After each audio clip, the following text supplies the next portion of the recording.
It's a supplementary video. We're still 14th of May, late morning now. So I've now added these shallow boxes. So what I've done is, in this colony here, this is the brood box. This was a box of, there's a bee on the lens, sorry about that. This was a box of frames which were new last year and had not been drawn. So I've put them on there, and that is 80% drawn. So 11 frames in there, and well, 8 are drawn. Above that I put a shallow. We don't use shallows in this apiary, but what this does is it's given space. And as I said in the previous video, I wanted to introduce a new box, because when we withdraw these two boxes to extract honey, they need something. Otherwise there'll be too many bees in too small a space. And I'll have these boxes away for, you know, maybe 2 days. So that's what I've done here. No queen excluder. No queen excluder, because these frames are new. They're filling them with honey, and the queen generally won't cross a barrier of honey. She'll stay in the brood. But what it does mean is that if the bees obviously want to communicate with you, it does mean that if they get shorter space, they can expand into here, and I'm not worried by that. Now this colony here, bees are in the base. This is pretty full of honey, but they've still got quite a lot of space. Why is this colony going slow? It's a colony that's going slow. It'll get there in the end. I've got a queen excluder on because there's space down here, and so I'm not concerned about them swarming because they have insufficient space to lay. Then we come on to Vesuvius. Vesuvius, because it's tall and it is a hive which is simply, on the basis of the quantity of bees, explosive.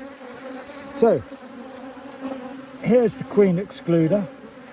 This is a box of frames which are undrawn. Therefore, it gives the bees something extra to do, keeps them quiet, stops them rioting, if you like. These two boxes here are heavy to the point of I'll only be carrying one box to the car at a time. And then I've put another super on top, an empty one. So there's loads of space in here. Now also, look here, I've opened up a hole. The hole was already there, it was covered in black masking tape, and I've also done the same on this one here, although this one here had a beautiful yellow stopper. And the bees have got access into the top there, as they also have here. The good thing is that in the top there, they'll clean this out. So there are bits and pieces of dried sugar syrup which they'll clean out. But it is an access point or an entry point, and the bees are starting to use it already. When the top cover is on, it comes down to about here, but by pulling it forward, there's enough room for the bees to fly, go up and in through the hole. And so just by waiting a little bit, they get to know that hole as they're starting to use it on that one, but they're not yet using it on this one here. So now over to our insurance policy. There's brood on 2 frames, absolutely. We don't want this to be a cracking colony. If it becomes a cracking colony, we've then got to move it into a bigger box, and we haven't got the boxes. So it needs to sit here and quietly tick away. So it's not a big nuke. The bees aren't covering all 5 frames. You can see that there are bees on 5 frames, but they're quite sparse. And here is a frame of brood. Now, if you look here, you can see quite large cell holes. And if you look here, you'll see holes that are small. And if I draw away, you can see that there's a difference. There's this boundary here, small, large. The large ones are drone cells. The smaller ones are worker bee cells. This colony is too weak to contemplate creating drones. Now, I know that it's going to be a source of humour, but it is the case, and I'm not overstating it. But the drones have a number of functions, although only 1 or 2 of them are known about and spoken about. First is they do mate, not with this queen in here or any of the queens that are here, because the queens here are too intelligent to stay locally. They will go some distance away. Secondly, the drones are the same DNA as the queen, exactly the same, whereas the workers are the mixed DNA of the queen and those drones that she mated with. So the drones that are in here, they feel, give some stability or some support to the queen.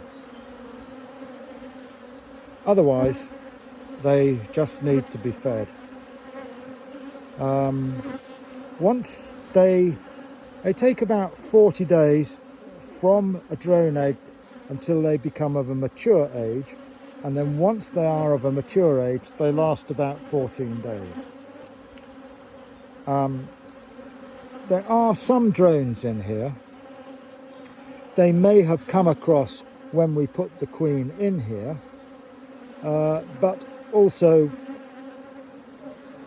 the drones may just have decided that, or the few drones there are may have just decided that they're coming into this colony, and in general they would be allowed in.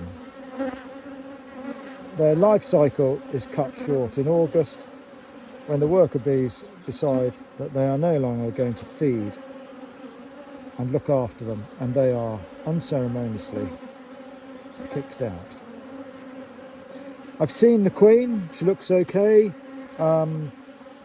She will have quite a significant boost of population when this frame emerges. It's brood on both sides. I've reshuffled the frames so that the queen has some empty frames to lay on, and I hope that she'll use that. Now, we don't know what's coming up. Well, that's the whole point of an insurance policy. That's it. Supplementary, just a couple of interesting points. Bye bye for now.